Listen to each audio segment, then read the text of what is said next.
तो चलिए बढ़ते हैं आज की कहानी की ओर।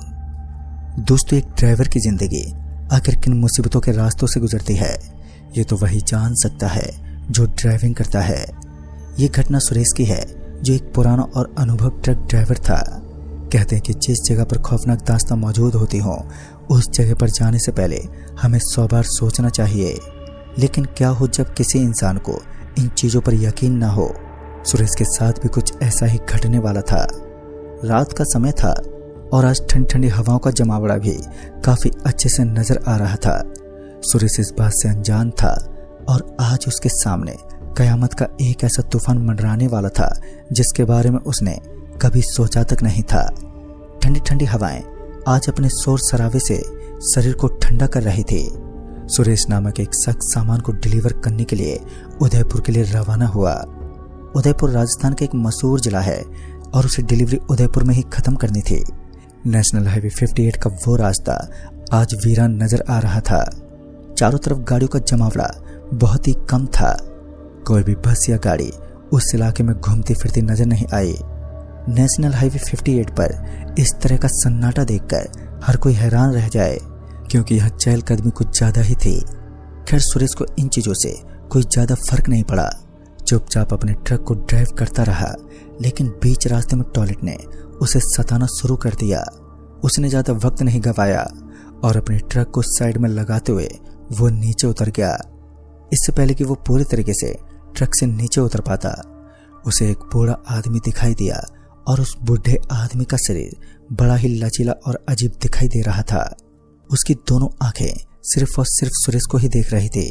सुरेश को भी यह दृश्य थोड़ा अजीब लगा, लेकिन सुरेश ने उस आदमी पर ध्यान ही नहीं दिया और झाड़ियों की तरफ टॉयलेट करने लगा।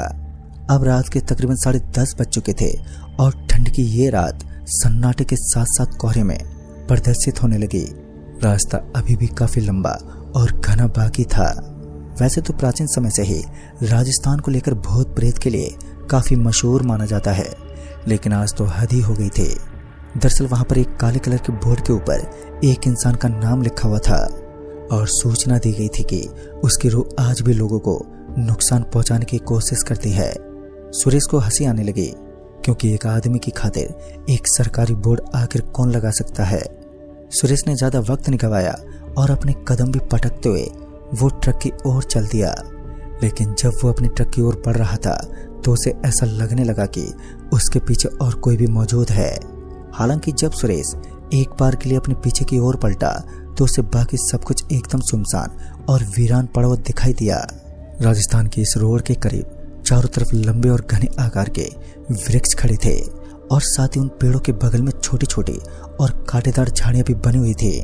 और इतने में ही सुरेश के ट्रक का दरवाजा अपने आप ही खुल गया। उस दरवाजे को इस तरह खुलता देख एक बार के लिए सुरेश के शरीर में बिजली सी रौंद गई, क्योंकि अभी भी सुरेश अपने ट्रक से करीब 5 फीट की दूरी पर खड़ा था और ट्रक का दरवाजा ऑटोमेटिक इस तरह खुल जाना कोई नॉर्मल बात तो नहीं थी। बाद में सुरेश को लगा कि शायद हल्की हल्की हवा की वजह से दरवाजा अपने आप ही खुल गया होगा, और उसके बाद वो अपने ट्रक के अंदर दाखिल हुआ तो उसने पाया कि ट्रक अंदर से बहुत ज्यादा ठंडा है। इतनी ठंड मानो सुरेश किसी फ्रिज के अंदर दाखिल हुआ है। बाहर के वातावरण में और ट्रक के अंदर के वातावरण में दिन और रात का फर्क था। सुरेश को कुछ भी समझ नहीं आ रहा था कि इस वक्त उसे किन किन परिस्थितियों से सामना करना पड़ रहा है। और बाद में सुरेश की नजर ट्रक के अंदर लगी एसी पर पड़ी तो उसने देखा कि ट्रक की एसी भी बंद थी। इतनी ठंड के पीछे का क्या कारण हो सकता था, यही सब सोचते हुए सुरेश ना चाहते हुए भी ट्रक से नीचे उतर गया और सभी दरवाजों को खोल दिया, क्योंकि ट्रक में ठंड का जमावड़ा बेहद ही ज्यादा था। सुरेश अभी अपने ट्रक से नीचे उतरा ही था कि उसकी नजर बरगद के एक पेड़ पर गई, जिसका आकार बहुत ही ज्यादा था। उसे उस पेड़ के ऊपर कोई बैठा हुआ दिखाई दिया। उस पेड़ के ऊपर देखकर ऐसा ही लग रहा था मानो कोई आदमी अपने बच्चे के साथ उस पेड़ की एक शाखा पर बैठा है। जब सुरेश उन्हें ठीक से दिखने लगा तो सुरेश ने पाया कि एक आदमी अपने 2 बच्चों के साथ उस पेड़ के ऊपर अपने पैर लटकाए बैठा था। ये देखकर सुरेश का दिमाग घूम गया। उसे यकीन ही नहीं हो रहा था कि इतनी ऊंची शाखा पर वो आदमी अपने मासूम बच्चों के साथ क्या कर रहा है। और इतने में उनमें से एक बच्चा उस पेड़ की शाखा से नीचे गिर पड़ा और वो चिल्लाते हुए एक गड्ढे में गिर गया। ये देखकर सुरेश एक पल के लिए हिलसा गया था। तभी वो भागता हुआ उस जगह पर दाखिल हुआ जहां पर वो बच्चा गिरा था। लेकिन जब सुरेश उस जगह पर पहुंचा तो उसने देखा कि वहां तो कोई भी मौजूद ही नहीं था, सिर्फ सन्नाटा ही दिखाई दे रहा था। फिर जब सुरेश उस पेड़ के ऊपर देखने लगा तो अब की बार ना ही तो वहां पर कोई आदमी दिखाई दे रहा था और ना ही दूर दूर तक किसी बच्चे का कोई नामो निशान था। सुरेश को समझते ज्यादा वक्त नहीं लगा कि ये इलाका सच में कुछ अजीब सा है। फिर सुरेश अपने ठंड से भरे ट्रक के अंदर बैठ गया और वहां से वो निकलने लगा।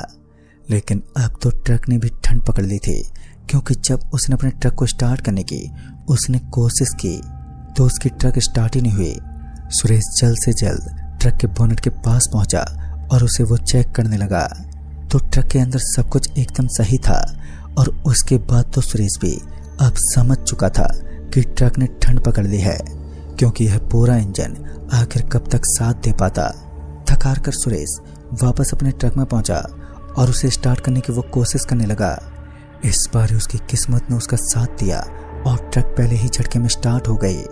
ट्रक को इस तरह स्टार्ट होता देख सुरेश के दिल में खुशी की लहर दौड़ गई। उसने जल्दी से ट्रक का गियर डाला और वहां से वो निकलने लगा, क्योंकि वो जानता था कि इस इलाके में रुकना उसके लिए काफी भारी साबित हो सकता है। लिहाजा वो ड्राइव करते हुए जल्दी से जल्द निकलना चाहता था। लेकिन अभी एक मुसीबत खत्म हुई थी कि झट से किसी दूसरी मुसीबत ने एकदम से जन्म ले लिया, क्योंकि कुछ देर पहले स्टार्ट हुई ट्रक अब एक्सीलेटर दबाने के बावजूद भी उस जगह से टस से मस नहीं हुई।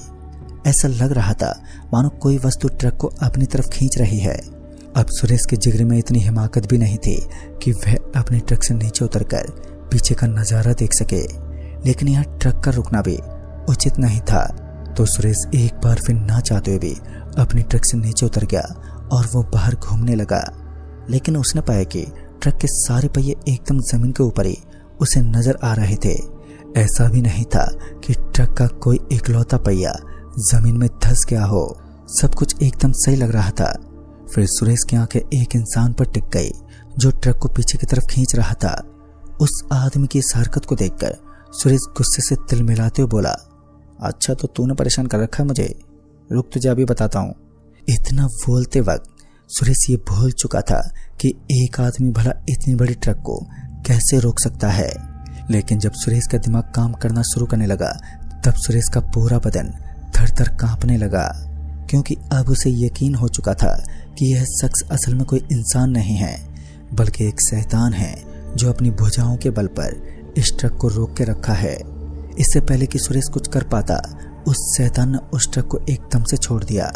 लेकिन अब उसका दूसरा निशाना कोई और नहीं बल्कि सुरेश ही था, क्योंकि उसके कदम सुरेश की तरफ बढ़ने लगे। सुरेश को थोड़ा सा टाइम मिलते ही वो वहां से भागने लगा और अपनी तेज रफ्तार के साथ किसी भी तरह नेशनल हाईवे 58 को वो पार करने लगा। लेकिन जब वो एक बार के लिए पीछे पलटा तो उसकी आंखें फटी की फटी रह गईं। दरअसल उसने देखा कि जिस तरफ वो भाग रहा था असल में ये वही स्थान था जहां से उसने भागना शुरू किया था।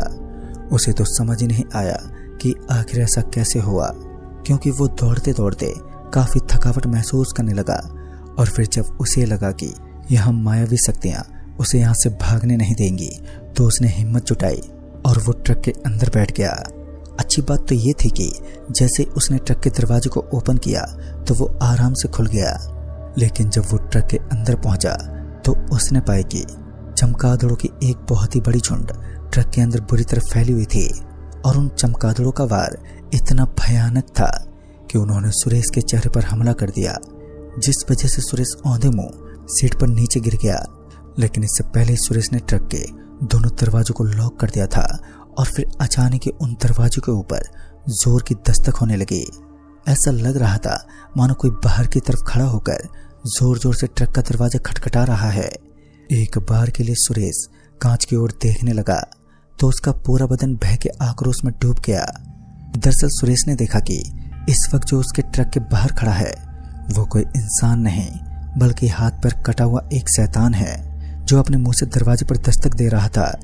भले इस समय सुरेश पूरी तरीके से टूट चुका था, लेकिन अभी भी वो अपने आप को ट्रक में बंद करके वहीं पर लेटा हुआ था। और अब तो उसे विश्वास भी हो चुका था कि आने वाला समय उसके लिए खतरे का एक बहुत ही बड़ा संकेत है। और इसी बीच ट्रक के सामने वाले कांच पर एक कटा हुआ हाथ अचानक से ही आकर अटक गया। उस वक्त सुरेश इस भयानक नज़ारे को देखने के मूड में नहीं था, तो उसने जल्दी से ट्रक को स्टार्ट करने की कोशिश की। तो इस बार ही उसकी ट्रक आराम से स्टार्ट हो गई। लेकिन दिक्कत यहाँ नहीं थी। जब उसने अपने ट्रक को आगे बढ़ाने की कोशिश की तो उसकी मुसीबतें टूटी हुई नजर आई। जब उसकी ट्रक एक बार फिर सड़क पर दौड़ने लगी, लेकिन खतरा अभी भी मौजूद था, क्योंकि सड़क के अगल बगल में सिर्फ और सिर्फ कयामत का तूफान था, या फिर यूं कहें कि भय का एक ऐसा रूप जो हर किसी इंसान को खौफ में डालने का काम करे। सुरेश अभी भी अपने ट्रक को अच्छी खासी रफ्तार के साथ सड़क पर चला रहा था कि तभी उसका एक पांव जोरों से दर्द करने लगा। उसका पैर इस कदर पेनफुल बन चुका था मानो उसके पैर पर जोर से काट लिया हो। खैर ये सब हो ही रहा था कि उसे अपनी बगल वाली सीट के ऊपर कोई बैठा हुआ दिखा, और उस इंसान को अपनी बगल वाली सीट पर बैठा देख सुरेश तो हक्का बक्का रह गया। उसने अपनी जिंदगी जीने की सारी उम्मीदें त्याग दी थी, और अब तो उसे ऐसा ही लग रहा था कि आने वाला वक्त उसके लिए खतरों का एक ऐसा मोहताज होगा जो उसकी जिंदगी तबाह कर देगा। और यही सब सोचते हुए सुरेश के ट्रक का बैलेंस बिगड़ गया। तभी सुरेश की ट्रक एक पेड़ से टकरा गई और एक जोर के धमाके के साथ सुरेश अपने ट्रक से नीचे गिर पड़ा। सुरेश के सर से रक्त का बहाव काफी तेजी से होने लगा और अब सुरेश की हालत काफी गंभीर होने लगी। लेकिन सुरेश भी जानता था कि अगर आज उसने हिम्मत नहीं दिखाई तो उसकी मौत पक्की है। सुरेश चीखते चिल्लाते एक बार फिर अपनी जगह से उठा और अपने सर को पकड़ते हुए वो वहां से भागने लगा। एक ट्रक ड्राइवर की हालत इस कदर बेकार पड़ चुकी थी कि उसे समझ ही नहीं आ रहा था कि आखिर अब वो करे तो करे क्या। एक तरफ जहां उसकी मौत उसका इंतजार कर रही थी, तो दूसरी तरफ उसकी सांसें जिंदगी की किसी बड़ी उम्मीद को ढूंढ रही थी। और इतने में उसे अपने सामने की ओर से एक सफेद कलर की गाड़ी आती हुई दिखी। सुरेश ना चाहते हुए भी उस गाड़ी के सामने अपने घुटने टेक कर बैठ गया। उस वक्त सुरेश की हालत बड़ी ही दयनीय थी, जिस वजह से उस गाड़ी वाले ने अपनी दरियादिली दिखाई और गाड़ी का ब्रेक लगाया, और फिर वो अपनी गाड़ी से नीचे उतर गया। तो उस गाड़ी वाले के हाथ में एक बड़ी सी लकड़ी नजर आ रही थी। शायद वह भी इस सड़क पर होने वाले हादसे से अच्छी तरह रूबरू था। उसने सुरेश का जल्दी से हाथ पकड़ा और उसे खींचते हुए एक मकान के पास लेकर पहुंच गया। वो मकान देखने में काफी पुराना और खंडर की तरह लग रहा था, लेकिन जब वो दोनों उस कमरे के अंदर पहुंचे तो वह एक आलीशान होटल जैसे रूप में तब्दील हो गया। इतना शानदार नजारा देखने के बाद सुरेश की आंखें फटी की फटी रह गई। उसे तो विश्वास ही नहीं हो रहा था कि खंडर की तरह पड़ा ये मकान इतनी जल्दी एक शानदार रूप में कैसे तब्दील हो गया। खैर वह कार वाला आदमी सुरेश को एक कमरे में लेकर गया और उस कमरे के अंदर चारों तरफ प्लस के निशान बने हुए थे, और उस प्लस के निशान से यह साबित हो रहा था कि यह एक डॉक्टर का कमरा है। और उसके बाद सुरेश के सर पर एक पट्टी बांधी गई।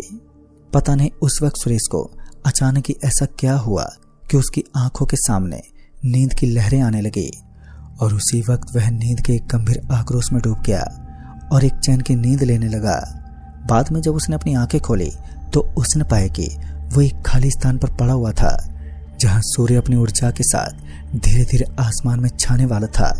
और अभी भी सुरेश के सर पर सफेद कलर की एक पट्टी बंधी हुई थी कि इस वक्त वह जिस जगह पर मौजूद है वहां कोई भी मकान नहीं है।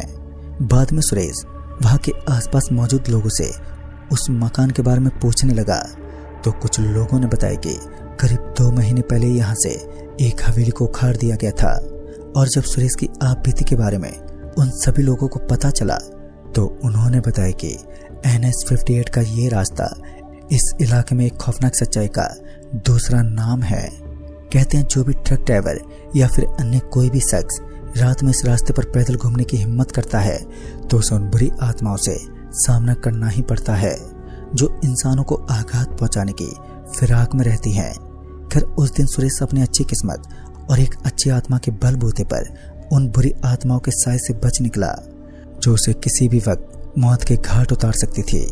लेकिन कहते हैं ना, जब किस्मत पलटती है तो ज्यादा वक्त नहीं लगता। कुछ ऐसा ही सुरेश के साथ भी था। तो दोस्तों इस कहानी में बस इतना ही। तब तक के लिए बाय एंड टेक केयर।